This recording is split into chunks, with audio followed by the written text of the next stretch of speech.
here we go, back here with the test 3, Final Revelation. The music is really not feeling the vibe of this place is like gently spooky and magical owl flying around a castle at moonlight, and the music's all like, it sounds like the Doomslayer working out. I do appreciate that they they put it back at check out our other games instead of continue here, as it was from the second one. We continue our journey of learning unusual things about ourselves and casting no judgment, I'm sure. As ever, I'll be very interested to hear what all your test results were if you ever played this game or do so after I did. But I want to just rock on into this and have Fate ask us some more personal questions and judge us about things. What I want to make clear up front, no one's disillusioned about what I did or did not do in the past. I have not now, nor have I ever punched a nun. Remember that, and you'll go far. Yes, I played the first two. I've already played them. This is a much easier font to read. I appreciate that. Thank you. Please make sure that you answer each question with the utmost honesty and that you take your time to answer the questions presented. Even answering one question improperly may drastically change your outcome. You cannot go back to answer questions you misanswered, so be sure to take your time. This is of utmost importance. Sorry I messed up the last one and said I was live streaming. I hope that didn't mess up the answers too much. Oh, it starts with a poem, does it? When the sun comes crashing down and the heroes fade away, when darkness is all around and there is no light of day, I will come back for you so that you never feel alone. My spirit will push through, your heart will be forever my home. I said that in the wrong order, don't worry about it. And when the world spirals into abyss, I will be standing there, your embrace so long I've missed, my soul, my love, I bear. And when every nerve has been left deadened and every ghost has left its shell, I will bring you back to your heaven as you've wrested me from my hell. Neato, neato. Is this one gonna get like really sentimental and like philosophical? Because the first two, they brushed upon that, but I wonder if now that we've had all three, it's gonna really culminate. There's such a sense of weird sense of sentiment and humanity in these. Oh, hey, it's the Play Doctor from the first one and then Fate from the second one. Oh, interesting. They're like actual different characters. Oh, is the first one Destiny and this one is Fate? I see. No matter what happens, I will always love you. Choice is what your name is actually. Do you promise? Should I give them slightly different voices? Maybe. Do you promise? With every ounce of my heart and each droplet of my soul, I swear to you, we are going to find a way out of here. Interesting. Not where I expected this to take the turn. Expected this to take a very narrative kind of expansive expansion to this. The testing room. Are we gonna be walking around and stuff in this one? Do you reckon? Oh, this is Destiny, right? Okay. So you're our tester for this third game. I see we've kept the design from the second, the test Rising Hypothesis. Fate wasn't really fond of how Choice kept the room. I wasn't expecting you so soon. Though I knew that one day we'd meet in this room. Sorry, I know I'll probably drop the voice the second it starts answering me rapid-fire questions. You see, closely I've been watching you. Ever since 2 hours ago when you played the first one. Studying every breath and every move. A few of my former colleagues you may have met. And a slew of questions you've answered without regret. Sick poem. I may be similar, but unlike them still. I'll make you swallow the truth like a bitter pill. Oh, I've been rhyming this whole time and I just didn't notice. My apologies, I didn't mean to underappreciate that. I will peel the emotion from your soul. Sorry, I don't know why my nose is so itchy. And make you eat your feelings whole. The questions I ask may be hard to answer, but I will cut the truth from you like a cancer. That's a pretty bars. Both of us know why you're here. To open up and cast out fear. To be as honest as you can. To take angel's wing or devil's hand. And masturbate to Star Fox pornography. And in the end we both will know how to escape your undertow. Time is on your side, but mistakes are not. Misanswered questions lead to misery wrought. Take time to think before you decide. Dig deep for the answers that live inside. You may not go back, you may not return. Once a decision is made, into your soul 'tis burned. But before we continue, just know this. Your dishonesty would be very remiss. If your answers lack the guidance of truth, then your final destination will be rather uncouth. So with that being said, I need your heart's honesty. You can run from yourself, but you can't run from me. Okay. Now, Let the examination begin. All right, great. I'll drop the voice now because I'm assuming you're about to start asking me about crazy things. Do you ever feel like you aren't just aren't good? Do you ever feel like you can't read this sentence? Do you ever feel like you just aren't good enough? Yes. Do you ever feel like you put more effort into friends or relationships than others put back into you? I have in the past, not always. Do you ever feel like your life is going nowhere? Nah, it feels like it's going somewhere. Do you ever feel like you're trapped in limbo? Not quite. Do you ever feel overwhelmed by seemingly trivial tasks? All the time. Are you sometimes afraid of what your future may hold? Every time I feel afraid of the future hold, I'm just like, well, all the more reason to get my ass in gear. Fear is a powerful motivator. So I wouldn't say the sensation lasts for long. Do you believe that your friends always treat you the way you deserve to be treated? I don't believe anyone always treats everyone the way they deserve to be treated. Are you afraid of being the last person alive in your social circle? Not really. I think it's unlikely with my eating habits. Are you afraid of the existence of an afterlife and what that might mean for you? Not really, because I don't much believe one. I guess I'd be a little scared if there was such a one, but not really. Do you feel as though you're wanted in life? More and more. Do you ever feel like you just don't belong? Yeah, sure. Do you ever feel like you're a burden? Yes. Okay, can we change the topic of the question now? Have you ever felt left out? Sure. Have you ever felt like a failure? Congratulations, you're a failure. Yes, I have. Have you ever felt like you just weren't attractive enough? Sure. We were all teenagers once. Have you ever worked yourself sick? Yes, in a university several times. Do you ever have racing thoughts at night that make it difficult for you to get to sleep? Most nights, actually. Are you afraid to ask for help? Not usually. I'm pretty good about knowing when I need help. Do you feel like people often criticize you? I guess, but that's just how criticism works. It just feels, well, for my personality type, criticism just feels bigger than certain other things. Do you ever feel judged by your friends or family? Sure. Do you ever wonder what your purpose is in life? No, I think I've figured that one out. I feel like I'm here to tell stories and experience them, and not too much more. If you could turn back time for any reason, would you? Yeah, probably. There are some things I'd like to turn back time for. Would you say that you have many regrets in life? Yeah, I've made some mistakes. Does meeting new people for the first time make you uncomfortable? Sure. Does looking out your window at night make you feel uneasy? No, it's usually quite pretty. Do you sometimes double check that your doors are locked even though you're certain that you've already locked them? Yes, but that's just because I have more because I have a poor memory than because I'm anxious about someone getting in. Do you ever feel like life is moving too slow? Nah, I think the slower moves the better. As far as I'm concerned, it gives me more time to sink my teeth into the things I need and want in life. Do you ever feel like life is moving too fast? Oh yeah, absolutely. Do you feel uncomfortable when you're home alone? I used to a lot more, but I'm sort of in a better place mentally and also less afraid of Slender Man, so those two factors cooperate to make me a lot more comfortable alone. Would you consider yourself to be a thoughtful person? Ugh. My modesty won't let me answer yes, but I suppose so. I think being thoughtful is a good trait, so again, it's hard to say yes to that. But again, I have my moments. Would you consider yourself to be superficial? No, I don't think so.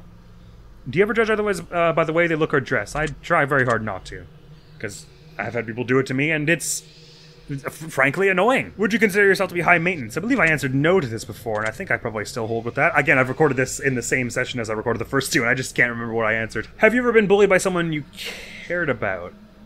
Yeah, I guess so, yeah. Though I developed a crush on a girl at school one time after she bullied me, if that counts. Have you ever been bullied to someone you care about? Probably. Well, bully sort of carries a specific connotation of over a period of time.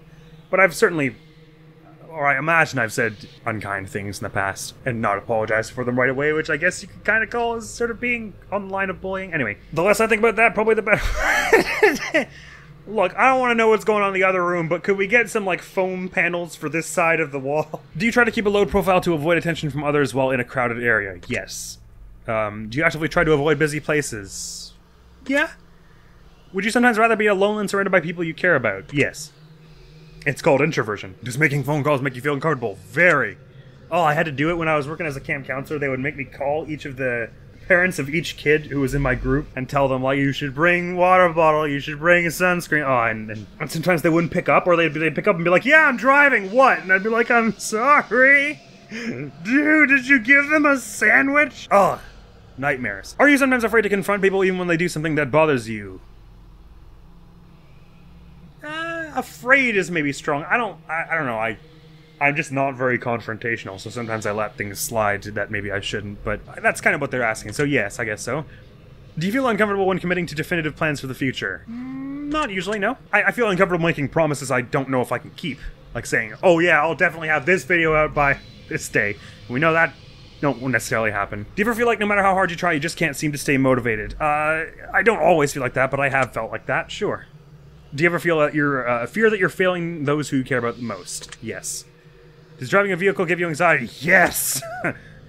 Don't like doing that. Are you afraid of exploring new places by yourself? No, I kind of like doing that. I mean, it's probably unwise if like to go into the woods where there are moose and bears here in Canada that'll kill you dead. But I kind of like exploring a place I've never seen by myself, arguably more than with other people, because I get to do it at my own pace. Have you ever carried an object around with you that made you feel more comfortable? Yeah, I used to carry plush toys around all the time. To school, especially. If I told you that I could guess your name correctly right now, would you believe me? No. Are they gonna say Siri? Is it gonna, like, come up with my computer's name? Or my Steam name, maybe? Well, based on the answers you provided me for me so far, if I were to take a guess, I would say your name starts with the letter M, doesn't it? No, it does not. Is that just, like, the statistically most probable one? That makes sense. Let's be real here. There's literally no way I'd be able to guess your name just by your answers. That would be ridiculous. Thank you for not pretending. Besides, all of you humans look alike to me anyhow. Sorry for dropping the voice. Does being around animals bring you a sense of peace? Yeah. Well, it depends on the animal, I guess, but yeah. Do you sometimes believe your loved ones are lying to you when they say that they care? Oh, all the time. That's having a brain. Sometimes does that. Do you ever feel like you push your loved ones away? I don't always take the time I should to let them know how much I care, but I wouldn't say it's exactly the same thing as pushing them away, so I will say no. Ooh, ambience fading out. Are we going to the next portion now, or is that just unusual timing? I'm going to have to stop you here. The truth that pours forth is incredibly clear. Is it not? I hope that you're being honest for your own health. You can try to lie, but you'll be cheating yourself. So I know. You've said this a few times. I'd like to move on to the next phase of the test. The sexy Star Fox portion. A series of pictures to give your brain a rest. Oh no, this is going to be horrifying, isn't it? You're going to tell me what emotional response they bring out. Oh, this is exciting. It is a bit like that we had in the Watson-Scott test. I mean, to be fair, I was saying that the Watson-Scott test was probably inspired by this before I knew that this came out after. But and then neither of them are necessarily inspired by the other. They're both inspired by personality tests, which are similarly weird in certain ways. Like, you know, those kinds of tests that psychologists give you, like the ink blot test or whatever. You're going to tell me what emotional response they bring out. Oh, this actually sounds fun. Which will show me what your mind is pondering about. So feast your eyes upon the art. And let me into that precious heart. Okay! For starters, here's Slippy Toad. Wearing a low-cut dress. Sorry, what emotion do you feel is most present in this picture? Joy. It just seems like a burst of such energy and passion. What do you feel describes this picture best? Chaotic and beautiful. Chaotic. What do you think this picture is called? Chaotic Crystals, the Portal, Soul Abduction, A Mind of Misery, Celestial Stare. Probably A Mind of Misery. I'm probably wrong that it's meant to be joyous. It makes me feel joy looking at it. Very interesting. Moving on. Oh, this is really cool. I like this portion. What emotion do you feel is most present in this picture? Numbness, probably. It feels very, very much like the patterns behind your eyes. What word do you feel describes this picture best? Toxic, somehow. I guess just because of the greenish color. What do you think this picture is called? Corruption Wave, the Birthing, Blazing Soul, Destroyer of Sense. Given I said it felt numb, Destroyer of Sense feels kind of right. I see. Next we have this one. What emotion do you feel is most present in this picture? Probably, well, chaos isn't really an emotion, but it feels more like chaos than the other 5. What word do you feel describes it best? We've got twin and mirrored here, which I see why, because it's almost symmetrical. The orange and blue is over kind of royal, so I kind of get glorious, but it feels spacey to me, so I'll go galactic. What do you think this picture is called? Reflection of the universe. Makes enough sense. It's reflective. Noted. Take a look at this one. This one's cool, isn't it? Destiny seems to say. What emotion do you feel is present in this picture? Ooh. The bit on the left and the right feels like prison, entrapment, and the bit in the middle feels like joy. So you're trapped away from the joy. That says depression to me. Still quite gorgeous, though. Gateway, staircase, heavenly, unknown, vast, open. So I guess unknown is the closest. Gateway and staircase, interesting. Neither of those are kind of what I thought. I can kind of see a spiral staircase formation, and I can see it being like gates that are open, but I'll go unknown, because none of those other ones really fit it for me. What do I think it's called? Light at the end of the tunnel, the portal, dimension door, stairway to heaven, and the rabbit hole. Probably light at the end of the tunnel. It's pretty, maybe a bit basic, but kind of works. That's peculiar. Sorry, maybe this is more talky than I meant to do. I maybe would just mostly be like, that one, and not really explain why, but I feel the need to commentate over this a bit especially. And how about this one? What emotion do you feel is most present in this picture? Anger, depression, joy, chaos, relaxation, numbness. A bit chaos again. What word do you feel describes this picture best? Abyssal, I guess. The fact that it goes from light outside the ring to dark inside the ring gives it a sense of depth, almost like it's a hole you're peering into. Because the colors outside of the ring are a bit more desaturated, and the colors in are saturated but dark. So it's like, that's land, this is a hole, that's in the hole. What do you think this picture is called? Nest of Darkness, the Abyssal Gaze, Shrouded Mystery, Energy Crown, Darkness Forming. Nest of Darkness works well enough for me. Here? I'll make a note of that. They're all gorgeous. Did you draw all these as Destiny? You're a lovely artist. And this here. What emotion do you feel is most present in this picture? Ooh, inspiration. But I guess probably chaos or joy is closer to that. Joy. What word do you feel describes it best? Mask, veiled, cyclops, jungle, prismatic, shrouded. Ooh, prismatic, I guess. It feels like inspiration is striking in all kinds of different flavorful ways. What do I think it's called? The Mind's Eye, Force of Depth, the Masking Eye of Chaos, or a Shining Light? Mind's Eye, again. I'm going top options a lot here, but inspiration says Mind's Eye to me, and it's up high in the picture and everything. Now this one. Oh, this is so exciting. I love this portion. It's like a bird. No, it isn't. I thought that was like a beak. What emotion do you feel is most present in this picture?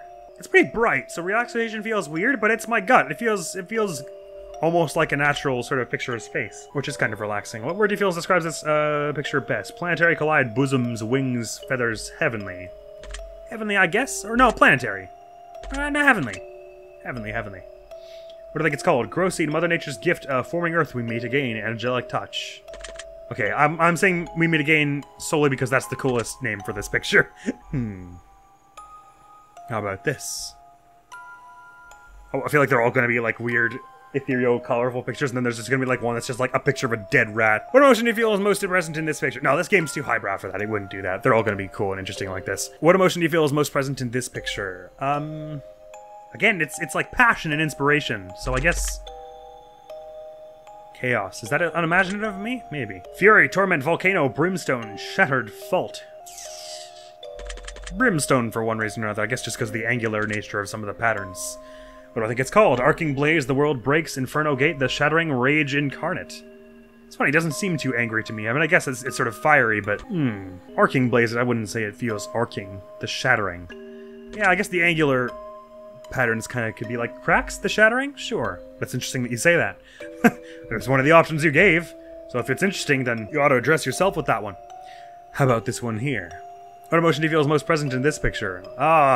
Fear! It does look, this one looks very much just like an eye. Kinda anger, actually. It feels like a very pointed eye. What word do you feel describes this picture best? Cyborg, veil, information, analyzing, for sure. I feel like I'm being judged and analyzed by this picture. What do you think this picture is called? The Data Sphere, Thought-Provoked, Incubation of Dreams, Matrix Watcher, Life Projector. Thought-Provoked is an exceptional title and probably feels right also. I will make note of that. I appreciate that. It'd be kind of upsetting if you just ignored one of the results. Now this one. Oh, there's so many of these. This is lovely. Ooh! What emotion do you feel is most present in this picture? Joy! For sure. What do you feel describes this picture best? Ocean, sky, womb, destiny, warp, birth. Yeah, kind of destiny and kind of birth. Is it? Would you be uncomfortable if I said your name here? Womb also is. I kind of see that. Womb. What do you think this picture is called? Birthplace of Dreams, Monolith Heart, Endless Sea, Going Down, Ultraviolet. Birthplace of Dreams feels a little on the nose. Monolith Heart kind of feels right. Interesting. Take a look at this. Yes, more? Ooh. What emotion do you feel is most present in this picture? Relaxation. I feel like I'm on one of those squarish tiles, surfing through space. What word? Data, broken eye, disfigured, anarchy, puzzle. Puzzle, data, or anarchy, probably. Data. Feels like there's a lot being processed in this picture. What do you think it's called? Deciphering, I broke you, the Crystalverse, Planar Zone, Picasso face. Deciphering, probably. That feels right. Huh. We're almost... I do like how they're like supernatural entities, anthropomorphized versions of like concepts like fate and destiny. And they're just kind of like, oh, that's weird. When you answer stuff, we're almost done. What emotion do you feel is most present in this picture? Relaxation, probably. It's somewhere between joy and relaxation. Makes me think of Christmas. All the green with like little lights in it. Word do you feel describes it best? Arc, slime, vapor, melting, jewel, viscous. Arc, I guess? Maybe a bit of viscous. The jowls of death, planet cradle, planet forming, dark lights, the sludge. Plant forming, I guess, kind of works. Interesting choice. Let's see here. Oh, again, inspiration. That's what I feel. So I'm gonna go joy. They're all just such pretty pictures. Crown, sword, crown absolutely is what came to mind. Sword, laser, sunlight, eclipse, solstice. Yeah, it does seem like a very celestial figure, but the fact that the light, like there's an obvious roundness to the light, but the fact that it's brighter on top makes me say crown. I see upper there, I see head, I see brain, I see thought. What do I think this picture is called? Sonic Boom! Red Angel, Solar Blade, Broken Seal, Disintegration Chamber. I feel like it's gotta be something solar if there's no other crown option here, so Solar Blade I think works. Alright then. Just a few more. Aw, I want to keep going. What emotion do you feel present in this picture? Ooh, serenity, which I guess is most closely related to relaxation here. What word do I feel describes it best? Cosmic, sphere, eye, beauty, pearl, gorgeous. Pearl, I suppose. Beauty and cosmic also kind of work, but pearl. Yeah, that's kind of got the blue oceanic tones to it. Spiral world, marble of time, formless being, higher intelligence, planar core. Probably marble of time. It very is marble-esque. Marble-y, marbled, marble-ish. It's marble-like. Almost finished. Emotion here. Ooh, that looks almost like a weird distended heart. Joy. Gaseous, chaos, warped wave, nebula, jungle. None of them. It feels like romance to me somehow. But I guess nebula. Or, no, wave. Vaporous forms, light breakening, soulless space, leaves up close, verdant path. Ooh. Because they do kind of look leafy as well, but there's almost a heart-like quality to them in the roundness. And I'm talking about those two prominent figures in this. I guess leaves up close. Works well enough. Very good. Last one. What emotion do you feel is most present in this picture? Probably closer... relaxation. It's an enchanting beauty again, kind of like the pearl we just looked at. Music, choir. It does look musical. I don't know why. Choir, I think, is entirely right for what this looks like. What do you think this picture is called? The sound of silence, empty world, warp tunnel, notes of harmony, the static field. Wouldn't have gone exactly with any of them, but notes of harmony is probably the closest to what it gives, the vibe it gives to me. I think that about wraps it up. Your answers have been documented well. Deep into your subconscious they dwell. Oh, sorry, right, you're doing poetry right now. But I am not finished with you just yet. There are still some truths that have yet to be met. As a matter of fact, this is only the start. We will have a great deal of fun before we part. I'm already having fun! So let me challenge you on another level still. I will pick your brain until I get my fill. This next set of questions will test your conscience more. And again, your honesty, I do implore. Let us begin. One year, you're running a little low on funds to purchase presents around the holidays, so you decide to spend $1 and get everyone in your family a lottery ticket. You give each of them their own lottery ticket and wish them the best of luck. The drawing is held and one of your family members hits the jackpot, but it's someone who you don't really get along with and just bought a present for out of moral obligation. They plan to keep the money off for themselves as they feel like it was their ticket. How does this make you feel? Angry they should share the prize, jealous I regret buying them a ticket, happy, good for them, I'm glad they won. Indifferent, that's the way life goes sometimes. Probably angry or indifferent. I don't think I'd be that. If it's someone I didn't get on with and they're being kind of snooty about it, I could only be happy for them like a little bit. Jealous? I don't know that it'd be that, because I probably wouldn't have bought the ticket for myself. Like, you know, the however many tickets I bought for them for myself. So it's not as though I was going to have it for me anyway. Angry they should share the prize, I suppose, but probably indifferent. I mean, I chose to buy it for them. That's on me. I gave it to them. It's not like I can just take it back. That's just not how presents work. Very well. And what would you wish to do in this situation? In this situation, try to steal it for myself, destroy their tickets, no one gets it, get them killed so I inherit the money. Just forget it. It's out of my hands at this point. If the roles were reversed and you were given a winning lottery ticket, would you share the money with your least favorite family member who bought you the ticket in the first place? It's hard, again, hard to hypothesize here. I don't know that I have a least favorite family member off the top of my head. I'd probably want to share any lottery ticket winning I got, whether it was a gift or whether I bought it myself. With my whole family, like I was saying before, I'd probably spend the majority on a charity of my choosing, just that I don't have that hanging over me, that quantity of money. I'd like make sure I was well off and then that there was anything I could do for my family, I'd do it, and then donate the rest probably. Set some aside for a passion project. So yeah, I could probably go for sharing a bit of that. Money's a weird thing because on the one hand, it's like I will feel better about myself if I share it with them, but also I don't want it to become a precedent because I'm not going to win the lottery every year. I see. Now you're walking through a forest and you come across a black suitcase. Inside the rest's $1 million. Alongside the money, there lies a bloodstained note with only one word written on it. The note simply says, "Don't." How does this make you feel? Scared! There's blood in there! Probably. Yeah, that's that. Scared. And what would you wish to do in this situation? Run back to my car, take as much money as I could hold, and leave the rest. Call the police. People don't just leave suitcases with $1 million lying around. This is a trap. There's probably a killer about. If the note wasn't covered in blood, would it change your decision at all? No. People don't just leave suitcases with money lying around. Interesting. The devil appears in your room at night while you're alone and just about to fall asleep, and tells you that he has a special one-time offer for you. In exchange for your soul and eternal damnation, he will let you choose from one of 3 glorious bargains. He's not told you what those bargains are yet. How does this make you feel? Scared the devil's in my room, suspicious. Yeah, well, I mean, at that point you're having a conversation. I'm probably just more suspicious. What? Why would you, what? No. Every story I've ever heard told me that this is a bad setup. The devil then goes on to assure you that whether or not you believe him to truly be the devil, he surely is, and to prove his point, he demonstrates magnificent magical prowess and drags you to hell for a split second before transporting you back to your bedroom. Oh! In that second you could feel a lifetime of pain and suffering in the most unimaginable ways possible. Oh! He then goes on to tell you of his offers in exchange for your soul to see if you can strike a bargain. Which of these would you choose in exchange for your soul, if any? All the wealth and power, you'll never age, but you can still die from physical injury. You can bring one person back from the dead. Hey, whoa! We just learned that hell is real, and for the split second I was there, it sucked, and you're gonna... Why would I then wish for eternal damnation? I wouldn't sell my soul after he showed me what... I mean, eternal damnation is sort of vague, but I assume that means at some point going to hell. And if apparently it's real, no thanks. If the devil offered you a deal of some other kind, would you accept it in exchange for eternal damnation? Nah, because even if it was something I really wanted, like, you know, world peace or something. Eternal damnation, if it was unbearable for a split second, I can't handle that. So, I see. Civilization is about to come to an end as a plague sweeps through the globe, turning everyone who perishes into mindless zombies who hunger for living flesh. By the way, does left click? It does advance, okay, so I gotta be careful not to do that. You watch as everyone you know becomes gravely ill and turns, except for 5 of your closest friends and family. How does this make you feel? Incredibly sad, I don't want the world to end. Excited, I've always fantasized about a zombie apocalypse. Scared, I don't know if I can survive for long. Indifferent, this is life now. Probably incredibly sad. Bad things are happening to people I like. There are more than 5 people I like. If you knew that a zombie apocalypse was coming in 10 years from now and you could prevent it from happening, would you? Yeah, I'd try. Interesting. You've been working at a company for 10 years and you've been promised a very... Hey, what an unusual time frame to mention, given the last question. You've been working at a company for 10 years and you've been promised a very important and incredibly lucrative promotion.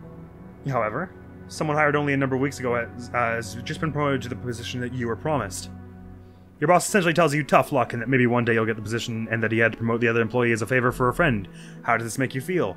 Angry I was promised that promotion. Jealous the promotion should have been mine. Betrayed. I can't trust my employer. Indifferent everything happens for a reason. Probably betrayed. You lied. Don't do that. You've also learned a few secrets about the company that could be disastrous if they were to escape, such as the fact that they haven't been properly reporting their income for the last decade. Oh! What would you wish to do in that situation? Threaten to report my boss for fraud? Quit my job and look for new employment? Sabotage the employee to get them fired? Nothing. You win some, lose some. Quit! I'm not getting arrested when that stuff goes public. Are you kidding me? If the roles were reversed and you were hired and promoted as a favor over someone more deserving, would you accept the position? Interesting. Because that's kind of hard to qualify. As in, the person who feels shortchanged comes up to me and is like, I deserve that more than you. Give it to me. Like, because how else would I know if I was only just hired? Well, you know, if I was only just hired, maybe out of deference to this person who deserves it more than me, if that's my impression, then I could say, hey, maybe you should go for this more than me. I did something kind of like that one time. I had accepted a slightly higher position at summer camp. I'm talking about. I'd taken on slightly more duties than I felt comfortable with, just to push myself, and I stuck with it for a few months. But then it was starting to be a bit much for me, and so there was someone else in my group who I felt could handle it better than me, so I put in a call, as it were, to have them take the position instead, and I was ultimately happier for it. So I guess I'd say no. I'd rather not this person be on my bad side anyway, this person who's more deserving and a good employee and stuff. I see. Very interesting. Probably you were saying very interesting at the fact that it took me a very long time to answer that one. You're home alone at night, cooking food in your kitchen. Oh god, it's on fire already. And you turn around to realize that someone is watching you through your window in the darkness. Terrifying. They have their face and hands pressed up against the window and they make direct eye contact with you before turning and running out of sight around the other side of the house. Oh! How does this make you feel? Scared? Where do they go? It doesn't make me feel anxious. Anxious is... I wonder what will happen. I'm feeling trepidation about what's going on in the future. Scared is response to stimulus here. I just saw someone. Scared. And what do you think you'll do in this situation? Lock the doors, call the police, grab the nearest weapon in the house, prepare myself, check to see if anyone in the house was safe, run out of the house and go to the neighbors. Lock the doors, probably. I mean, I don't usually leave my doors unlocked anyway. That's just a good way to die, or so I think. If the face you saw in the windows was the face of a supernatural entity, not of a human being, would your answers change at all? Yeah? I'm going to present you with some more potential scenarios, but I'm going to ask for more simplistic answers as a result, not just the emotion. Interesting. This has been the emotion portion so far. Here we go. You're not feeling all too well, so you decide to go to the doctor. The doctor runs a series of tests and gets back to you shortly after to announce that you have some grave news. It turns out you've contracted an incredibly rare illness that there is currently no cure for. This illness causes complete body paralysis within 6 months of contraction, meaning that in less than half a year from now, you will be rendered unable to move, blink, talk, or any form of expression whatsoever. You will need to be kept alive on a feeding tube, and you'll never be able to communicate with anyone else ever again, just being kept alive on machines in a vegetative state. Would you want to be kept alive in that state, or would you rather have the plug pulled when that happens? So that's a pretty serious question, but I'd probably rather not be alive in such a state. Not being able to talk or blink at all. I do both of those quite a lot. So, yes. No thanks. How would you like to spend the last 6 months of your life while still mobile? I mean, that's some time anyway. Spend it with my friends and family, pursue all the dreams I haven't accomplished yet, make the world a better place while I can, I'd wallow in self-pity and probably want to die. All 4 of those, I think, but probably the most pressing urge would be to try and enact as much change as I possibly could. There are diseases out there that you can that can put you in that sort of unfortunate situation. Does knowing this motivate you to do things you've never done before and pursue more from life, or do you feel relatively unaffected by the knowledge that this could potentially happen to you at any point in time? Doesn't really change much. I mean, it's not as though I'm likely to be doing anything that will make it likely for me to contract such illnesses. So if I didn't know about it before and I know about it now, it's not like I'm going to change my behavior, so I'm equally as likely to get it. Noted. You have a pet dog with whom you've raised since its birth. 3 years have passed and it's the best dog you've ever had. You love it like it's your own child, and one day he runs away in the middle of the night chasing after a wild animal in the darkness. You search everywhere for your dog, but no matter what you do, you can't seem to make any progress. About a month passes and you still haven't seen any trace of your 4-legged friend, until one morning you awaken to the sound of familiar barking. You rush outside to find that your elderly neighbor in his late 80s is out on his front lawn, joyously playing with your dog. He has named the beast Johnny, and him and your dog seem to be having the time of their lives. You brush over there and hug your dog, and he excitedly licks your face. Your neighbor says, "Johnny's a good boy, isn't he? I lost him when I was just a boy about your age, but he's come back." Johnny has come back and we're together again. Come to find out your elderly neighbor is suffering from dementia, recently brought on by stress and heartache of losing his wife just a couple months prior to finding your dog. This dementia has caused him to believe that your dog, Joni, is his old dog from his childhood coming back into his life to make him happy and keep him company. The dog seems to be in great shape, very happy and well looked after, and you know that telling the old man that it isn't really his dog and that it's your dog would break his heart and crush him. Would you break the news to him that it isn't his dog and take it home with you, or would you let him keep the dog and choose to visit him daily and go for walks? Yeah, I mean, if we're saying he's trustworthy and healthy, go ahead. He's their neighbor. He's right there. And I'm not an expert with dementia, but I don't suppose he'd remember necessarily if I told him it wasn't his dog. He might not even understand that. I mean, if your delusions at that point are so strong, then surely it's just as if you or I had a dog and someone told you it wasn't your dog. You'd be like, what? Sure it is. I bought it. I got him from a shelter. What are you talking about? His name's Johnny. He chews on little toys and eats carrots. Go on, dog's having a good time and your neighbors anyway. I don't think generally patients of dementia are likely to be prone to dog murder, right? It's more just that your memory twists and you start remembering things from your childhood more closely and stuff. So I don't think the dog is in any danger. Go ahead. Does the story make you sad at all? At all? Yeah, it's a little sad. I feel bad for the old man. But if the dog's giving you comfort, I guess it's kind of a happy ending in a way. Can you imagine yourself in the old man's position, being so alone in life and finding one thing that makes you feel less alone and potentially having to face it being ripped away from you once again? Oh, well, that makes me sad. No, I can't imagine that. No, I can. I can. Next question. Let's say that you were vicious. Let's say, sake of argument, you were viciously murdered by a serial killer and you fell for one of their traps as they lured you in and made their latest victim. Bloody hell. It said there'd be Star Fox born in the van. How could I not seen that one coming? Now, let's also say that you're given a unique opportunity in afterlife and you return as a spirit to roam the earth. However, you're bound to 2 potential options and only 2. So there's a lot of high concept thinking you're giving me so far. You can either choose to haunt your assailant and make his life miserable, hopefully foiling his plans to kill in the future and potentially save lives in the process, or you can choose to spend your time as a spirit amongst your still living family and friends, guiding them in positive ways and making their lives better. You're bound to whichever option you choose until either your family and friends are no longer living or your killer is no longer living. You cannot choose both. This is interesting, because on the one hand, they did specifically say you're potentially preventing the killer from killing again. I don't know that I have the the guts or whatever is required to deliberately try and make someone's life miserable for such a period of time, even someone who killed me. That just doesn't seem like it would bring me any fulfillment. I just hate myself so much if I did that. But then again, it's like, I don't want to intrude upon my friends and family's lives. Well, I guess it doesn't make it sound like you're like appearing to them and like scaring them and being like, do the right thing. It's more like you're just like your guardian angel and like saving them from car crashes and stuff. I guess I'd go for that. Do you think you have what it takes inside to drive your killer insane and push him over the edge? I absolutely don't. That's why I chose the other option. Do you believe that scenario is possible? Also, no. If this situation happened to a friend or family member and they were viciously killed, which situation would you rather them choose? I'd probably rather they stay with friends and family. I think there are very few... I mean, unless you're like a serious sadist and get off on that sort of thing, I think there are very few people who would actually feel that their life is improved by trying to ruin someone else's, even if that someone else was a bad person. Is it just me, or have the two dolls on the bed gotten slightly more burnt since the last game? Or has it just been happening over the course of this game? Are those handprints on the altar? Anyway. Next question. One night you go to sleep and get a good rest that feels like the best sleep you've ever had. You wake up in an unfamiliar room in an unfamiliar bed. You look in the mirror and you hardly recognize yourself. You look as though you've aged 20 years. There's a sticky note on the television screen that says, press play. So you oblige the note and hit play to reveal a message that has been left for you by all of your friends and family that are still alive and well, though they all seem to be 20 years older as well. They explain to you that every single day for the last 20 years you've repeated the same day over and over again. Due to a severe head injury, your memory doesn't last more than 24 hours, so each day when you sleep, all recollection of what took place 24 hours prior is wiped entirely. Your loved ones have made a video for you to let you have a say in your potential future. You have the option of either watching this video every single day so you know what's going on and you can continue to progress your life, even though you won't have any recollection of it, or you can choose to continue living as you had been, repeating the same day over and over again and living in ignorant bliss. Which would you choose? I'd probably rather watch the video every day. It doesn't really matter if I'm not going to remember, right? Well, no, it does, because at least if I can, you know, take that hour in the morning to come to grips with it, I can at least spend the remaining 23 hours before I conk out, or, you know, 16 hours or however many, doing something productive and hopefully helpful for someone, even if I'm not going to have a too dexterous a life. Would you be upset if your family kept the truth from you for 20 years, even though they felt like it was for your own good? I mean, at that point, what those 20 years I wasn't going to spend doing... Like, my existence is vanishingly less for me at that point, right? If I can only act for so many hours a day, and it doesn't matter to me much anyway if for those 20 years I was just reliving the same day. I have some questions about how that works, but just supposing it works for the moment, I don't think I'd be too upset. If your best friend was in this situation, would you make a video for them telling them the truth, or would you repeat every day exactly the same in order for them to keep them happy, never letting them know the truth? I'd probably make a video telling them.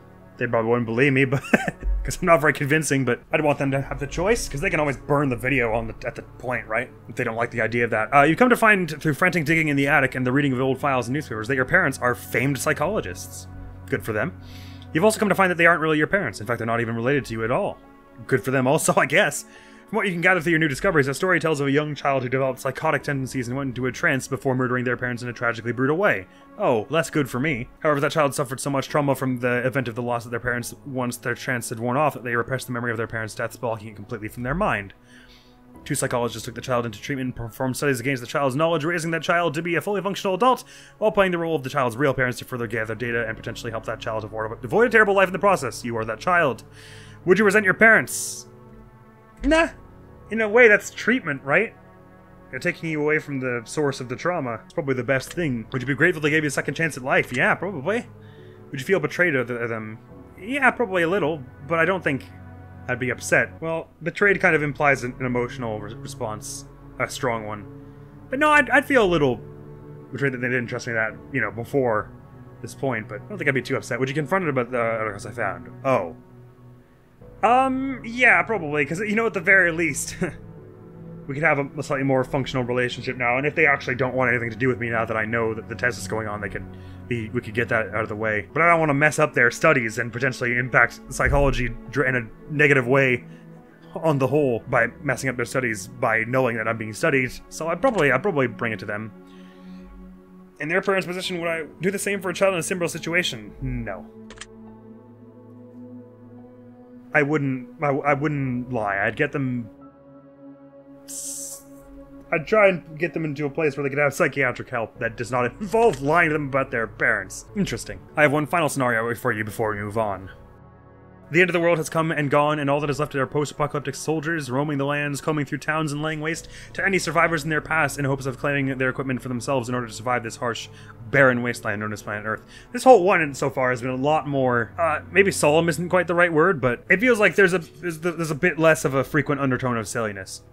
Not that I'd undercut the first two too much, but it's very interesting. Sounds almost a little more mournful or something. Well, these questions certainly are. Sorry, the end of the world has come and gone, and all that is left are post-apocalyptic soldiers roaming the lands, coming through towns, and laying waste to any survivors in their past in hopes of claiming their equipment for themselves in order to survive this harsh, barren wasteland known as planet Earth. You get in good with a large colony of soldiers and spend about 6 months with them before they decide that you're not pulling your weight. In order to save the very few food rations they have left, they exile you from the compound and send you out to fend for yourself. You decide to venture into a neighboring town in hopes of finding food that was left behind by raiders, and it only takes you about a day and a half before you strike gold. A hidden underground bunker stockpiled to the brim, with enough food to feed an entire colony for a year. Now you have a few choices to make. Would you go back to the colony and tell them about the bunker, or would you stay in the bunker all by yourself? At that point, I'd probably rather hang out in the bunker. If they thought I wasn't pulling my weight, there's no telling that they will... Once I tell them about all this food, they won't just kick me out again or kill me and then go take it, you know? If they didn't think I was pulling my weight then, just because I lucked upon some food doesn't mean I'm suddenly worth more to them. It's probably their stance. And you know, if I hang out in that bunker and someone else comes in, maybe I could start my own colony that's maybe a little more accepting. So I'd probably hang out in the bunker myself. If I could choose to only tell some of the soldiers about the bunker and let them in so I could lead a new colony but exile the soldiers who exiled me, would I do it? What do you mean exile is the one who exiled me? Surely I wouldn't be telling them about it. At that point, I think I'd be better off by myself. Soldiers, anyone more skilled than me is probably going to see me as a liability. I'd rather be stumbled upon by some other people who have no survival skills like me. So we can all just band together in our uselessness. And enough food to feed an entire colony for a year. A colony of, let's say, 200 people. That means 200 years of food for me. So, I could stay here the rest of my life, probably. So no.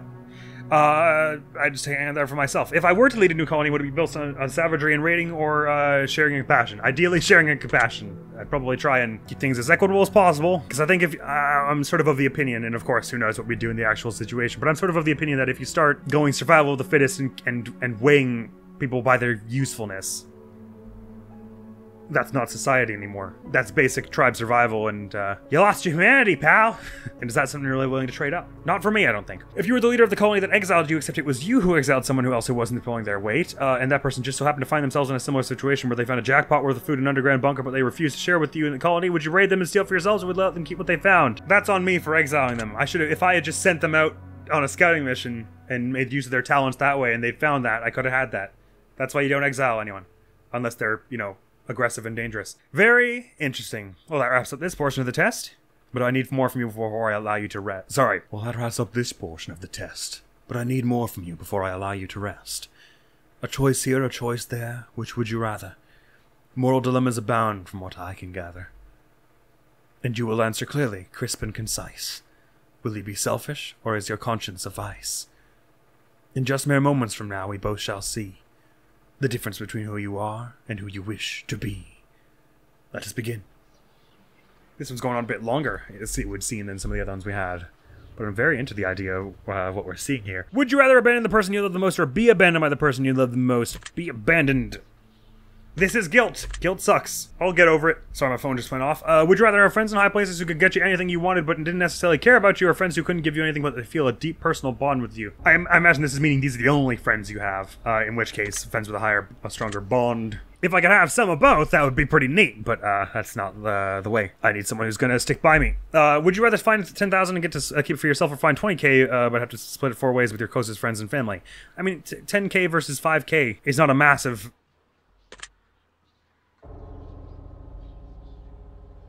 There's someone firing a machine gun in the distance? That's not a massive difference. What you can do is, you know, you can do a lot with 5k, especially if your three family members also have it. Would you rather cheat on your partner but never get caught, or know that your partner cheated on you but have no way of proving it? I'd rather get cheated on with no evidence to prove it. I don't like the idea of cheating on someone. That just feels manipulative and weird. Would you rather get rich through illegal means, or be poor but live an honest life? Again, probably... The thing is, guilt doesn't sit well with me. I have to choose all the... You're worse off, but you didn't do the bad thing options, because I wouldn't be able to live. Oh, wow. Would you rather press a button that would kill your favorite pet, or press a button that would kill your favorite family member? Guess pet. I think that all life has value, but as a human, it's just easier for me to recognize the inherent value of humanity and that kind of sentiency. So Sorry, Bubbles. Would you rather get fired from a high-paying job or have to fire your friends from a high-paying job? Again, I just...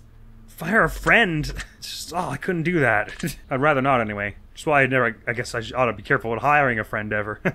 Would you rather sleep with your step-sibling or sleep with your best friend's partner? Oh, no. I guess the step-sibling. Because at least then you can both be like, alright, that was horrible. We made a mistake. Let's never do that again. Whereas here, it's like, upset a relationship you care about deeply. Well, I guess you've also done that here, but... At least you're the one of the primary victims of it, so you can just be like, alright, well...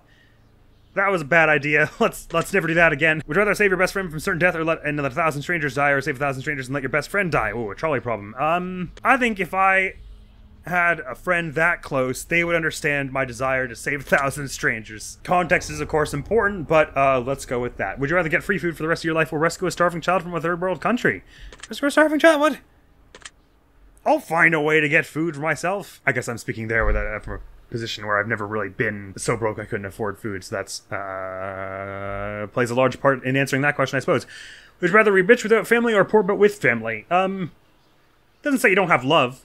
It says you don't have family. I don't mind the idea of living by myself too much. And you can still have friends and close people you care about. I mean, I'd obviously like to find love of the close one-on-one type someday, but does that constitute family to them? Because the thing is, like, poor with family. Considering the moral choice here I have is that I get to choose this. If I choose this one, I'm choosing to essentially drag others down with me, which feels wrong. I'll go rich without family for this one. Would you rather have to steal food for the rest of your life in order to eat, or steal enormous amounts of money from the wealthy but have to destroy the money immediately after? What? I guess I'd rather not steal all the food for the rest of my life. I don't really understand what stealing money from the wealthy and destroying it would accomplish so much. They might have, like, some of that insured. You damn 1%er.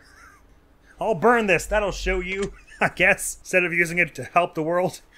Would you rather serve 4 years in the military during wartime or have to move to a third world country and never be allowed to return home? Oh, man. I'd probably move to third world country. Serve 4 years in the military during wartime sounds like you're doing some killing, and I'd like to avoid that. Would you rather always be traveling 10 miles above the speed limit or 10 miles per hour below the speed limit? Blue, please. Would you rather never have sex for the remainder of your life or have to have sex every day in order to stay alive? Never again? Are you kidding me? That's tiring. And that, not to mention, it would be just hard to make time for. What if you travel anywhere? What if your beloved partner is out on a business trip or something? No, that's extremely high maintenance. Would you rather be addicted to hardcore drugs for 10 years but make a full recovery, or addicted to alcohol for the rest of your life? Ooh. 10 years is a long time. Some hardcore drugs can mess you up in that time. So can alcohol, but there are plenty of people who do drink for their whole lives, so I guess that's probably... Oh, but alcoholic makes it sound like you're having a serious problem. Neither of these are safe, but this seems marginally safer, so I'll go with that. Ouch. Would you like to live to be 200 years old in a perfectly preserved, youthful body and have to watch your friends and family die around you, or live to be 70 but die before your friends and family? 70 is a normal amount to live. Well, I don't mind... I mean, death is a part of life, you know? The idea of outliving people I care about doesn't, you know, intensely disturb me. I mean, that's just a matter of chance. You're all gonna die at some juncture. And 200 years, I could kind of go for 200 years. Like, immortality is not for me, but 200 years, I mean, you get a lot done, especially against a perfectly preserved human body.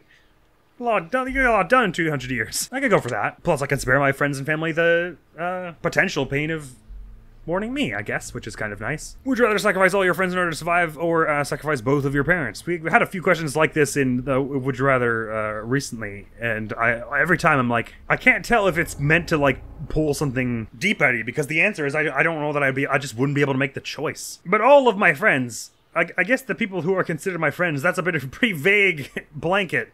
That could mean a lot of people. Sorry, Ma and Da. I mean, that could be like hundreds of people I'm letting die. We had a good run of it, you know? Love you forever. Would you rather get acknowledged for work that you didn't do, or work hard for the rest of your life but not receive any praise for it? Probably work hard but never receive any praise, because it kind of makes it sound like you're still actually making progress. And getting acknowledged for work I didn't do would make me uncomfortable, I think. Because it means that probably someone else didn't get acknowledged who should have been. So I'd probably go for that. Would you rather punch a nun or get punched by a nun? I'd rather get punched by a nun. I mean, at least that would be a much funnier way to open a conversation. Like, can you imagine that? That would be a much better icebreaker. I got punched by a nun the other day than I punched a nun the other day. One of those, it's like, what? Tell me the story. The other one's, it's like, go away, please.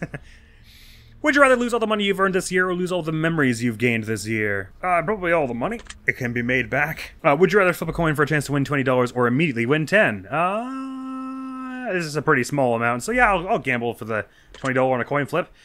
Would you rather know how you die or when you'll die? Ooh, neither is good. I'd rather not know either. I mean, the most likely scenario is when I say how, is it'll be like illness or organ failure when I'm old, right? So if I get one of those, it's like, well, I could have told you that. But if it's like flying peacock, then it's like, oh god, I have to watch out for flying peacocks. But when, and again, this is such a weird thing, like, if you know, can you do something else? Like, if I know I'm gonna die in 5 years, does that mean I'm invincible until then? I don't think I want to know when, though. I'd probably rather know how. Like, it'll make you paranoid about stuff, I guess, but so when? Would you rather be blind but be able to see crystal clear underwater, or be deaf always? This is an interesting would you rather portion, because it's kind of like, I mean, could I just, like, wear some goggles with some water in them? Or does that not count as being underwater? My eyes are underwater. Well, you know what? I was about to think about this a little harder and be like, you know, plenty of people live deaf and blind. But the fact that my mind went to that loophole, first, I would say that's what the question result was my mind going to that loophole of I can wear goggles with some water in them. So that's my honest answer. Would you rather give up all internet and social media but be able to travel the world for free, or have the best internet in the world for free but never leave your house? Never leave your house is kind of lame. I mean, this kind of requires internet, and I do like being able to connect with people without leaving my house, actually. I like not leaving my house. There are a few times where it feels pretty necessary, but I suppose if I had the best internet, it would be possible to get certain services and stuff delivered to my house, maybe? Then again, travel the world for free, that could be pretty interesting. But give up all internet and social media, it would be pretty hard to share that with anyone but people who are immediately with me, and it's not like I could just bring whoever with me the whole time, so it'd be a pretty lonely existence, I think. I'd go for best internet but never leave home. Would you rather walk barefoot across a bed of hot coals or walk barefoot through a pitch-black snake-infested corridor? Some people just do walk across hot coals, and the soles of your feet are thick. Doesn't say the snakes are venomous. Walking barefoot walking through pitch-black anything is a good way to get concussion, so let's go across the hot coals. Would you rather be the judge who sentences people to death or the executioner in charge of killing them? Ooh, probably the executioner, because at least it wasn't actually my choice. I'm just doing a job. But then if I'm the judge, I can just not sentence anyone. In a weird way, seeing someone in their last moments could be kind of peaceful. In most cases, it'd probably be pretty traumatic and harrowing, though. And like I said before, when I'm faced with actually the action of taking a life, I'm not sure I'd be able to do it. But let's go executioner. Would you rather have a witch cast a nasty hex on you so you'll always have bad luck, or be haunted by a demon intent on possessing you? Probably the bad luck hex. That's kind of cool, or for one thing. Would you rather be married to someone incredibly beautiful who doesn't find you attractive, or be married to someone whom you're not even remotely attracted to, but they find you incredibly attractive to? Someone I'm not attracted to. It says you're not even remotely attracted to them, but you can still become attached to someone, especially someone who cares for you a great deal. And you know, if you're like really magically unable to develop an attraction to them, you can always just use your imagination, I guess. Again, we're assuming that I knew this one. I don't think that person would have a good. I don't know that person would have a good time. Maybe they'd do the same tactic that I'm employing here, but I would rather do that. Would you rather work a high-paying job that you despise or low-paying job that you love doing? This is the classic age-old question. Probably low-paying job that I love doing, because then if I love doing it, you're not necessarily drained after every day. So if need be, you could, I don't know, take some kind of side hustle on to get a bit more money, I guess. Whereas if it's a job you despise, you come home and you just don't do anything, right? You just collapse and you're miserable. Would you rather walk 1 mile home wearing nothing but a pair of socks, or be fully clothed but have to walk 100 miles to get home? It kind of makes it sound like more than one day. 1 mile isn't that far. Oh, wait. Oh, wearing nothing but a pair of socks. Oh. Oh, well, I would walk 100 miles just to be the man who's fully clothed. Da da da. Would you rather find $5 in your pocket, or have to grab 100 out of a public toilet? Public toilet? I don't wash my hands. Public toilet's gross, but $100 is $100. Would you rather have 100 of your favorite books but never watch a movie again, or have 100 of your favorite movies but never read a book again? So is it just books or movies, basically? I've often felt that in terms of the most powerful storytelling mediums, it goes like, in terms of potential, it goes book at the top, then video game, then stage play, then movie, then TV. Because I feel like the more imagination and input comes from the consumer's part, the more impactful it is. So in a book, you're creating everything. You're creating the scene. Well, you know, they're creating, but you're interpreting it, and you have a voice for the characters. You have a mind for the characters. You think for them. In a video game, you're thrust into a role, and things are shown to you, but you inhabit that role for a period of time. In a stage play, you're not controlling any of the actors on stage, but because you're living in that same space as them, you get that energy feel. And then movies and TV are pretty close, because most of that is done for you. and you're not there present at the time. And for TV especially, you have more times. They can show you even more, which is why I put it a little bit more below movies. That's my general feeling on which medium can give you the most potentially. But I think there are many. That's a loose rule. Not all movies are better than all TV, and not all stage plays are better than TV, and not all video games are better than movies. Not all books are better than all the rest of them. You know what I mean? I can think of plenty of movies that have moved me more than books I've read, and plenty of video games that have moved me more than books also, and TV, you know, anyway. But ultimately, I think I have more movies that I love than books, so I'd probably give it the books. Would you rather always be 20 minutes late to everything or always 2 hours early to everything? Being late sucks. I hate it. Everyone looks at you and it's like your fault that things are going wrong. You're 2 hours early. You never know what happens when you can't show up early. Take 2 hours. You could sleep that long. Although I did one time show up early to class because I had like a 5 a.m. rehearsal in high school, and then I fell asleep and only woke up at the morning bell, but I'd been sleeping on my legs, so they fell asleep also.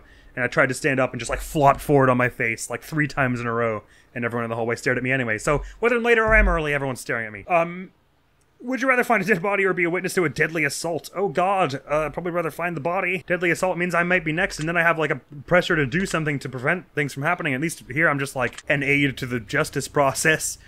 Would you rather be able to change your past or see what your future holds for you? Change the past, please. I want to know what's in the future. Would you rather have one really great friend or 100 mediocre friends? One great friend, probably. But I don't know. Having friends that aren't very close, when they say mediocre, I assume that means you're just not very close with them. I don't assume it doesn't mean they're bad people. You can be happy with having lots of people that none of whom you're like crazy close with. You can just be nice to everyone. Then you can still have friendly and healthy relationships with people you're not super close with. Would you rather lose all of your teeth or lose 1 day off your life for every time you kissed someone? I mean, there are some people I'd like to kiss a lot. Arguably more than 365 times. So there's no use in wasting a year for that. And lose all my teeth, it's timely, isn't it? I mean, that'd be convenient. You wouldn't have to brush them. Just use dentures. That would be very convenient. Would you rather win the lottery and lose the ticket before you can collect your money, or see your worst enemy win the lottery? Ooh. I don't know that I have a worst enemy, but if I did, it would be someone nefarious who I suspected did not have the best interests of humanity at heart. So if they won the lottery, they'd use the money for something bad. So I'd probably just rather win and lose the ticket. That would suck. Would you rather find true love or have your dream job?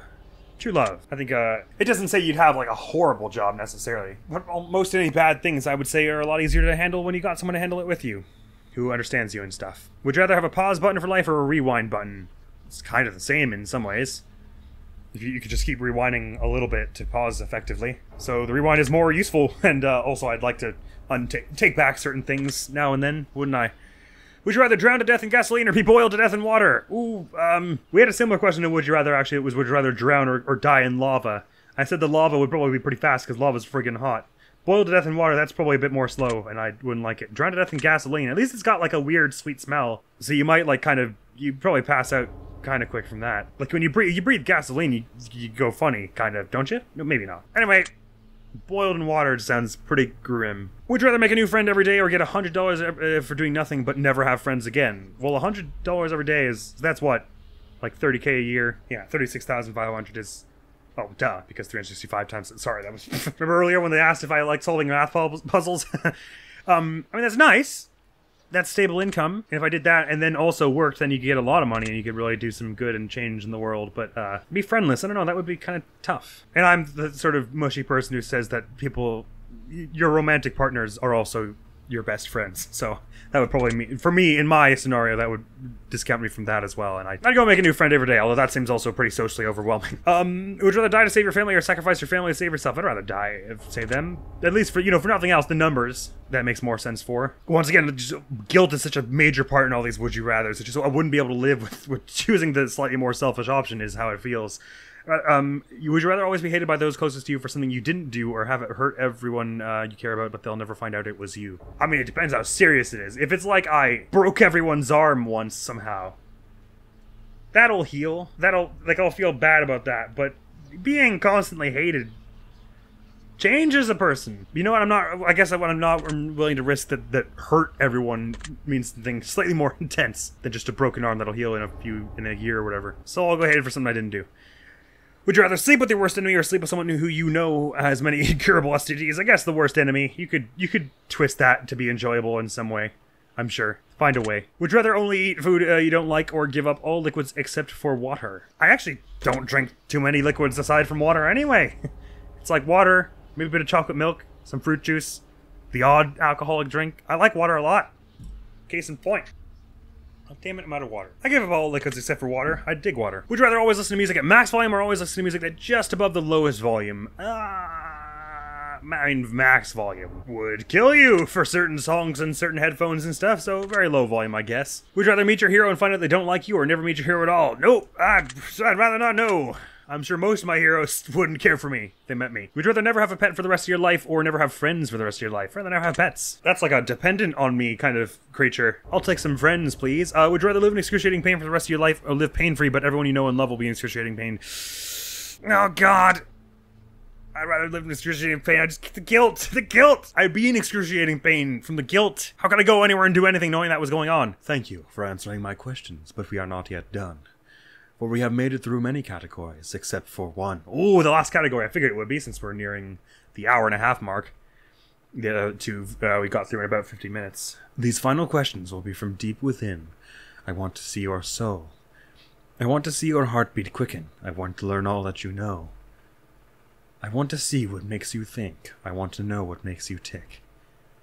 I want to know your darkest truths. I want to know what makes you sick. I want to expel the truth from yourself. I want to feed on your precious fate. I want to learn of all your love and bathe in all your hate. So one last time we sit together as we await the final revelation. These are the last questions I have, the last examination. Take your time, do think hard. Savor every moment dearly. For when I am finally finished with you, you will see it all ever so clearly. And here, we go. Interesting. It's a bit weird. I kind of expected that little conversation Choice and Fate were having, where Fate proclaimed it's their love for Choice. I expected us to come back to that a bit more, but I guess it's more implicit under the scenes here. Which one I feel like of these words resonates most with me? Let me try that sentence again. Choose one of these words that you feel resonates with you most in this very moment. Morbid, destructive, insane, unclean, volatile, impetulant? Impetulant? What does impetulant mean? I know what petulant means. Would impetulant be very adult and mature? If petulant is childlike and petty? Do they mean impetuous, maybe? I don't know what that means, so let's just go volatile. Choose one of these words you feel resonates with you most in this very moment. Curious, intrigued, fascinated, interested, inquisitive. Probably closer to curious. Do you ever lie to those who are closest to you? I have. Have you ever hurt someone whom you know didn't deserve it? Sure. Most people I have hurt didn't deserve it. Have you ever lost your temper when you know you shouldn't have? Sure. Have you ever intentionally hurt an animal? I don't think so. Have you ever blamed for someone that you know they... Sorry, have you ever blamed someone for something that you know they didn't do? I don't think I've done that very much. Have you ever abandoned a pet? No. I never had a pet. Well, I captured a snail once, but it, disintegrated. Which wasn't intentional, so I didn't answer the last question wrongly. That was the last time I ever tried to have a pet. Have you ever abandoned a loved one in their time of need? Not that they have told me? Have you ever stolen something from someone that you cared about? Stolen something? I assume they're meaning pretty literally, like physically taken an item. And the answer would be no. Have you ever broken something to spite someone that you cared about? No. I think people's belongings are sacred and you should not mess with them. Have you ever played the victim in a situation even though you hadn't been wronged? Probably. Have you ever had romantic feelings for someone who wasn't your partner while you were in a relationship? I don't think so. I mean, I haven't been in many super long-term relationships to where that would have really been applicable. Most relationships, it was like, oh, I was only just starting to realize that what we had was a relationship before things ended. So it's kind of hard to answer that one. Have you ever wished for the death of someone who had wronged you? No. Have you ever wished for the death of a loved one? No. If you knew that writing someone's name on a piece of paper could instantly cause their death, would you write down anyone's name? What's up, people? I don't think I could. Do you feel like you could spend more time with your loved ones than you currently do? Absolutely. Have you ever owed someone an apology but refused to apologize to them? Probably. Do you ever regret worrying too much about things you can't control? Yeah.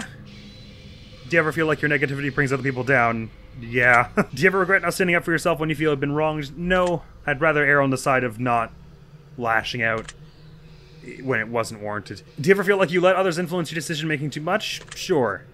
Do you ever wish that you lived a more honest life? Sure. Has your dishonesty ever caused someone else to suffer? Suffer is pretty loaded. It sounds pretty extreme. That's like, did you ever tell someone they were safe when they weren't and they got hurt? I don't think I'm quite that extreme. Have you ever had someone leave your life before you had the chance to tell them something important? I haven't experienced lots of death and loss in my life. It's been with, like, aunts and grandparents I wasn't incredibly personally close with, I guess. Big family and all. So I wouldn't say so. Do you ever feel like you prioritize people in your life that are unworthy of your time? No, everyone's worthy of my time. My time isn't worth that much. Do you ever feel like you prioritize your own wants before those who need you most? Yeah, it's happened. Do you ever feel like you spend too much time working towards something that you're not truly passionate about? Oh, well, surely, yes. In school, I did that quite a lot. Do you feel like you're living up to your full potential? No.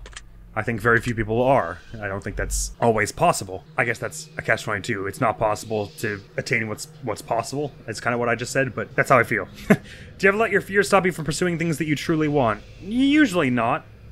I used to have a lot of trepidation about recording myself here, but I'm pretty used to that now. I've told people I had crushes on them, and that was something that I truly wanted. So I usually not, no. Have you ever refused to try something because you were afraid that you would fail? Yeah, probably. Have you ever been attracted to someone but refused to let them know because you were afraid of being rejected? Usually I'm pretty upfront about it. And do you ever feel as though you're chasing the wrong things in life? Nah, I'm chasing the things that are right for me, is how I feel. Do you ever feel like you spend so much time planning for the future that you ignore the present? I'm a little bit more of a... Like, I plan, but then I go with the flow and see what occurs. So I would say no. Do you feel like your friends and family like you more than you like them? I wouldn't be able to answer. I don't really know, I guess. How can I tell? Have you ever loved a pet more than your family? No. I've not had a pet. And I've loved some pets of other people's. I wouldn't say more than my own family. Do you ever make up excuses to get out of going to an event instead of just telling the person who invited you that you just don't want to go? I usually am pretty upfront if I just be like, I don't really want to go. Do you ever feel like you spend more time with technology than you do building stronger bonds with your friends and family? Sure. Have you ever defended someone that you shouldn't have? Probably. I would do that in school now and again. When I was really young, I mean.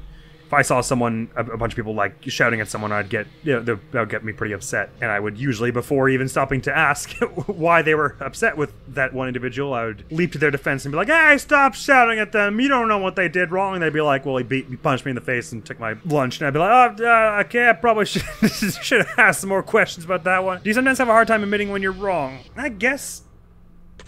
I'm about 50. I would probably go 50-50 on that, but just to err on the side of caution, let's say yes. Do you ever place the blame for your personal failures on someone or something else? Sure. Have you ever accused someone of something with no real evidence to back it up?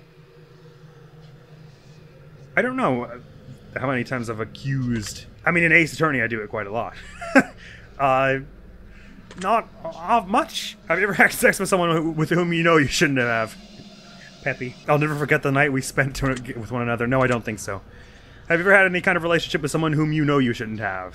No, most of my relationships were with pretty well-rounded and good-hearted people, I think. Have you ever let a relationship degrade because you were afraid of being the one to break up with someone? I suppose. I never have broken up with someone. I've always been the one on the receiving end. Or it's been sort of more mutually agreed upon. But I mean, granted, I'm talking about a middle school relationship here. There was a relationship which I didn't even realize really was quite... I think the other person took it more seriously than I did. And I had meant to say I had wanted to say that to broach the conversation with them at some point. But I guess I was afraid that they would be upset. So I didn't. And eventually they talked to me and they were like, hey, we have to break up. And I was like... are we dating? Middle school was a fun and good and normal time. So I guess so, yeah. Things were a little weird between us before that point, I suppose. Do you ever feel like you could take better care of your own health? Sure. Do you ever let someone else take the blame for something that you did? I usually am pretty good about making sure no one else takes the fall for me. If I have, it wasn't knowingly. Have I ever acquired something that I didn't really want just because someone else wanted it? Why? No. What would be the function of that? Just because I didn't like that person? No. Do you ever feel like you're not living up to others' expectations? Constantly. Have you ever walked out on someone's life without any explanation? Walked out makes it sound kind of sudden. I've, stopped talking to friends in the past just because we, went to different schools and stuff, and we both had a lot of friends and couldn't keep up with everyone. Walked out makes it sound like I was I'm never talking to you anymore, rather than we, gradually stopped communicating, which is more like... how friendships have ended. So I would say no. Do you ever feel like you focus more on the negative aspects of your life and what you don't have rather than being grateful for what you do have? Sure, sometimes you get that way. Have you ever witnessed something being wronged but didn't have the courage to stand up for them? Not in a way that sticks out in a big way. It's probably happened that I've walked past a fight and felt like I could have done something to stop it but didn't, but to say someone being wronged is a bit different. I'm not sure that is ever true. And finally, oh, that's the end, is it? Wow, I'm so entranced for the past, like, 20 minutes. Do you feel like you're a good person?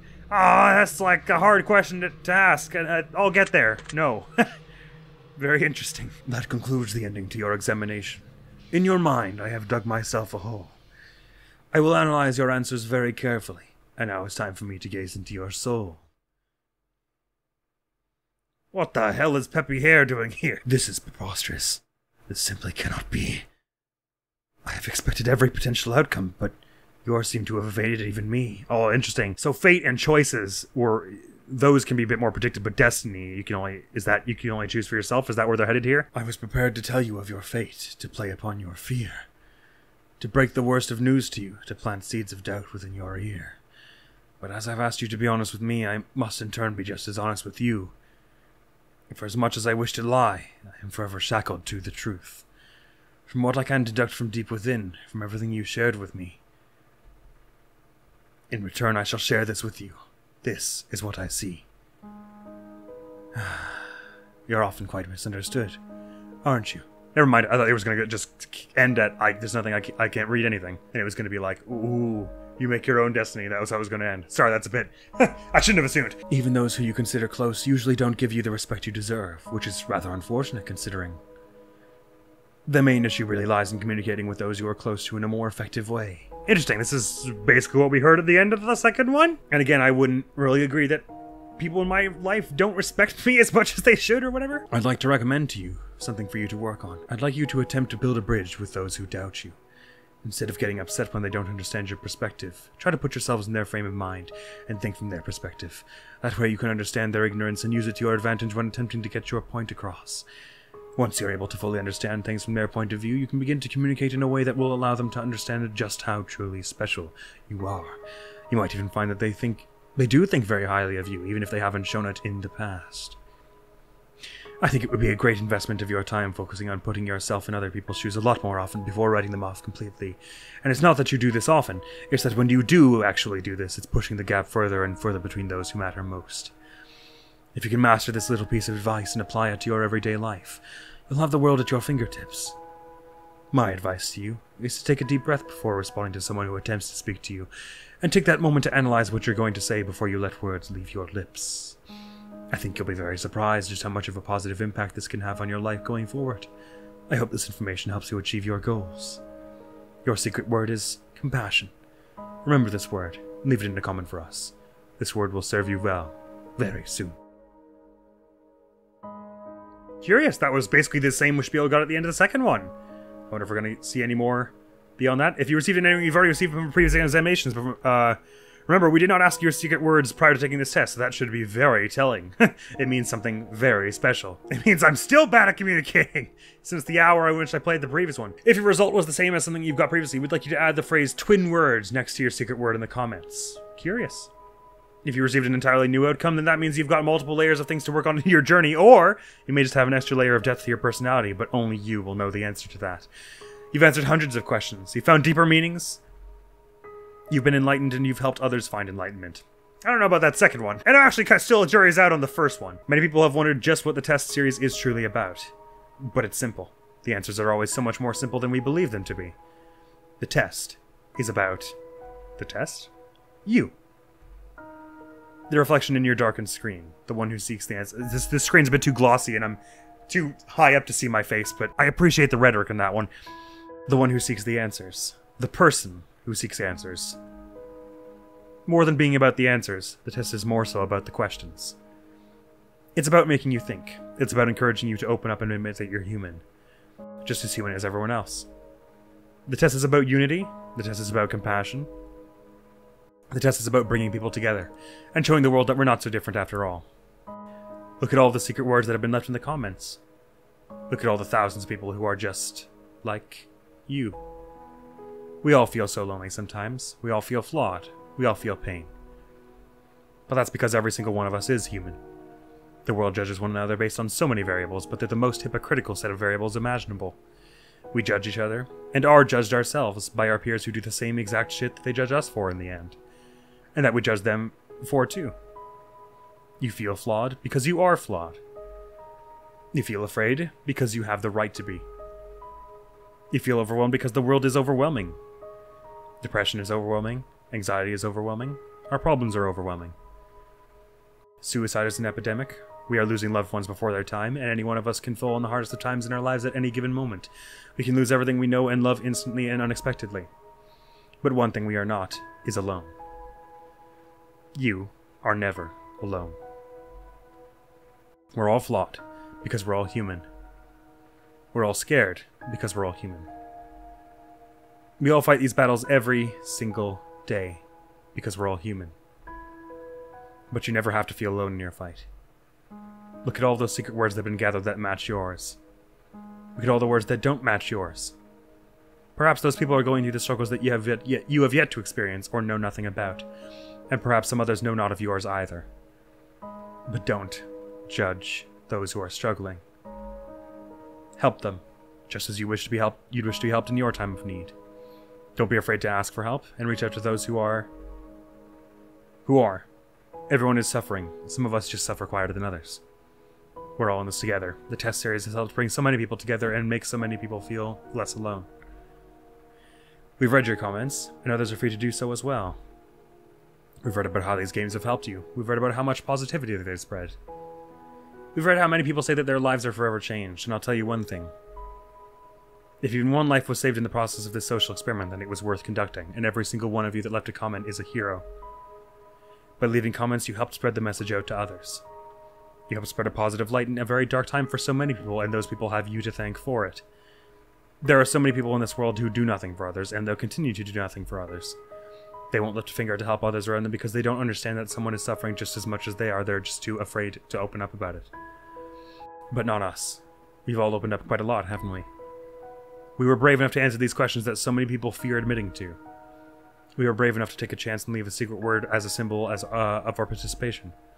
And for that, Random Studios would like to thank you by not only placing your name in the credits at the end of this game so the world knows of your good deeds and spreading the word and participating, but we've also got another surprise for you. Everyone who has left a comment on our titles and continues to do so on future titles will be put into the credits of our new massive project that we've been working on, but that's not the good part. We will also be going through and selecting names from those who leave comments on all of our titles and putting their names right into the actual game and storyline, whether it be a special item, a piece of the lore, or a character named after them, and much more. You've contributed your time and energy to help and helped others in need.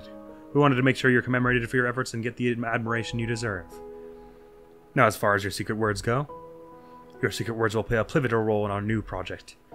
You will plug your secret words into different parts of your journey when they are requested of you, and they will alter the game in a way uniquely set for your specific words. I imagine this is for the test chamber or whatever it was called. This is an RPG where every choice matters, where every decision you make changes something about your session. This is an RPG that focuses on every human emotion and the decisions we make, and how those decisions make us feel.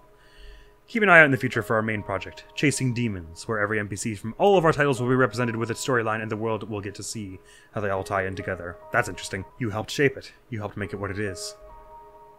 And we will be sure to continue to add more and more players to the lore and gameplay as we read more and more of the comments left on our titles all the way up till its official release. And again, to commemorate those who participated across all of our titles, we will be periodically selecting names from all of our titles. Thank you so much for playing everything you've done for us, and for everything you continue to do for the world.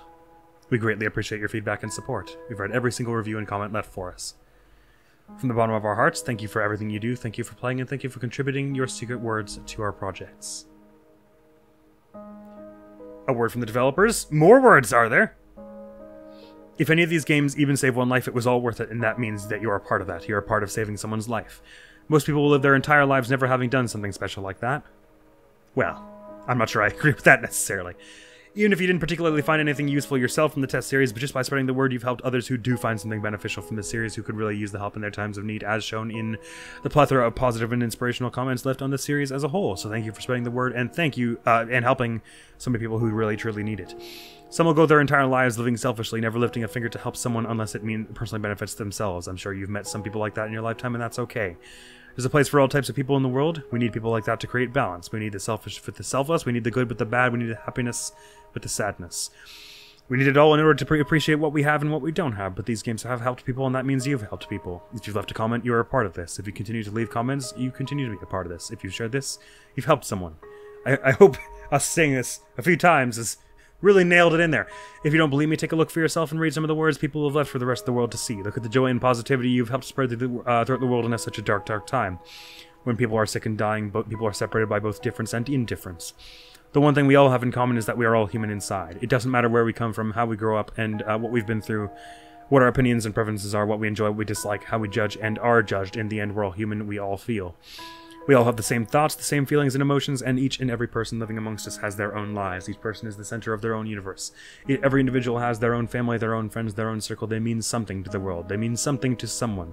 Even when they don't feel like it, they do. Trust me, you do. Thank you for being a part of this. Thank you for encouraging other people to be a part of this. Thank you for spreading something so uniting in such a divisive world. Thank you for opening up your heart and your mind in order to create acceptance, not only for everyone else, but for yourself as well. Even in our differences, we aren't so different after all, and we're in this world together. Let's make it a happy stay for everyone. Very good, and I agree. Again, really came to a head in this way. It's just how much it basically is, in a weird way, and this is not to slight either game or really cast judgment on either game. It is like the antithesis to the Watson-Scott test. It's... Oh, hey, look at this. We would also like to give a very special shout out to Markiplier and his community for supporting us through our other titles. It has really meant so much to us as longtime fans, and the amount of joy you bring to the rest of the world through your content and your community support is second to none. Thank you for being you, and we really hope you get to punch a nun at some point in the near future. Oh, was that a Markiplier reference somehow? We want to wish you all the best in your future endeavors, and may your life be flooded with the happiness you deserve. Iron Lung, by the way. Can't wait for that. That's gonna be hype. It is like the antithesis to the Watson-Scott test, and it's a bunch of unsettling questions that amount to, through sort of convoluted and indirect means, to say something about damn it, about humanity. Whereas the Watson-Scott test is like disturbing questions adding up to just trying to be scary and not trying to say anything about humanity. It's trying to say as little about humanity as possible. Both are valuable in their own way, of course. The Watson-Scott test was certainly quite funny. But I like this a heck of a lot. I like that it is sort of okay with not pulling punches and being disturbing in order to breed acceptance, if you see what I mean. Because I think sometimes we all have unusual random thoughts that we are disturbing, and we're like, oh, does that make me disturbing? Am I disturbed? But humans are thought-producing machines, so. To take a weird trip down nihilism and horror and gruesome scenarios with the intent of showing us that we all feel and that we all think.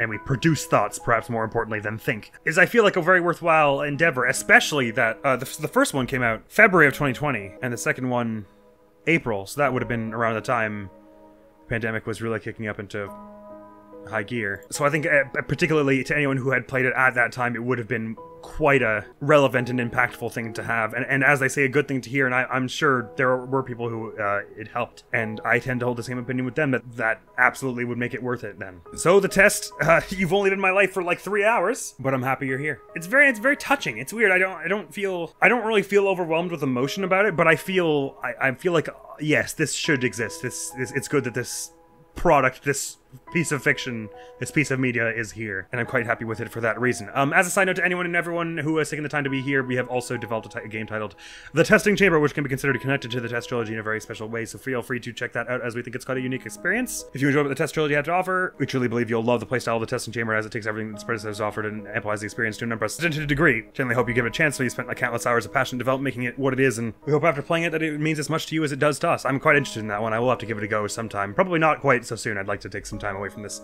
having now absorbed it all. But yeah, I really wonder quite just how many end results there are, because they do ask quite a lot of questions. Like, are there like 20 or are there like 500 different like secret words and summaries it can give you? Because they'd have to repeat advice throughout some of those in that case. Whatever the case, it's a very interesting experience, and I appreciate that it's a personality test that doesn't end up, well, there are vagaries to it, but it does end up giving you specific advice, which, of course, being that you're just answering questions, it can only be so accurate or useful advice. But I appreciate that it commits to that instead of just being like there are a lot of personality test type things where they end up with saying something that's just like, you're very sweet and thoughtful, but sometimes you need work on it. Like, you know, they basically don't say anything, where these ones gave, like, specific advice, whether I agreed with it or not. The testing chamber was part of the bundle I purchased. So it was the test, Hypothesis Rising, Final Revelation, Secrets of the Soul 2, the testing chamber, and maybe it was just that 6? So those are options to play some other way day down the line, but I'm very happy I gave this core trilogy a try. And they've also recommended the advisor here. This is something they said at the end of the second one as well. Player-developer interaction. Oh no, social interaction, scary. It's a choice of matter style again that's never been done before, as you, the player, are responsible to have the stories written in future episodes. Interesting. Thank you for listening. I pour our hearts out of better passion projects. We put a lot of time and effort into what we build, and we just want the same thing that everyone else wants in life. A chance. That being said, keep a hold of your secret words. You're gonna need them for when you're chasing demons. There's a question. Is Chasing Demons out yet? Oh, Secrets of the Soul are a little more new. Gobby McGobblenuts. I imagine that's a slightly different game. Oh, Chasing Demons. Here we go. Ah, okay. Still not out yet. Interesting. So it'll be kind of a culmination of these, I suppose. Yeah, I definitely want to keep an eye on for sure, considering how interesting this was. Oh, okay. I will peel the truth from your flesh like petals from a blackened rose. She loves me. Don't do this.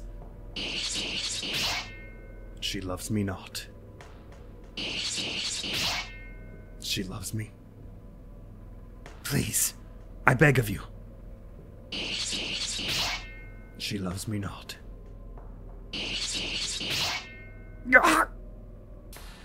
She loves me. She loves me not. She will never love a monster like you. So let her choice take its toll, and in her cell, may she rot. We would also like to give a very special shout out to Mark Boyd for supporting. Wait, we just said this. All right, well that was certainly something. Oh my God, wait, hang on. So there's a good final link to his project. Oh, great, cool. Hey, there's no harm in giving Markiplier love a second time. He's a wonderful dude. And now the credits. I wonder why that played twice though. Lovely, good. I have no idea what that meant. I guess I'll understand in Chasing Demons. So Choice is the one who Destiny was in love with, and Fate was. Sorry, no. Fate was Destiny's into Fate? I thought Fate was into Choice. I don't know who's into who, but some of these cosmic entities that are representative of highbrow concepts are getting it on. That's the important thing. Well, there you have it. I feel like I made my views on this trilogy pretty clear so far. It's quite an experience. It's very, very again, invasive, but in a I don't want to just say an interesting way, but in a way that you want to let it, because you want to see where they're going with it, you know? Like, you want to hear them out. Let them cook, as the Gen Z kids would say. And I do not have time to see this huge list, but I'm sure that all the people in it are very deserving of that, the spot in the limelight. There you go! Test revelation, a final revelation complete. A weird and sometimes repetitive experience, but very, very unifying is like the biggest thing that I take away from it. That's like to describe it in a one word, it's a unifying game, and I think that is a very good thing. Totally weird to have gone through it all in one session, though. It's like, what? I've got a lot to think about for the rest of the day. Like peppy hair. That's all for now. Next week on the channel is gonna be some more TTYD, our randomizer permadeath run, which I assume is going great at this point, even though I'm behind in recording it. I'm sure we haven't died any more times since the last time. Just before I go, though, I absolutely agree with this game. If you are one of those people who is feeling that you're putting in effort and it's not being noticed, or you're putting out love and it's not being reciprocated, you have no reason to assume it's you. The world is complicated and people are busy, and whatever you may think, you do deserve to have that work recognized, and you do deserve to have that love. So the world's a scary place, but it doesn't really have to be. And now I will leave you off there. Thank you so very much for coming around. Hopefully I will see you around. Admiral's gonna be out of here now. Peace. What's up with that? Anyway, time to steal a mushroom. Sweet. Oh, sorry. I see you've just snapped back to understanding what's going on. I'm afraid we don't have time to talk about it. So between the Thunder Rage, the Shooting Star, and the Bomb, we have some pretty serious offensive stuff. Now. Ooh, throwing us one of these as well.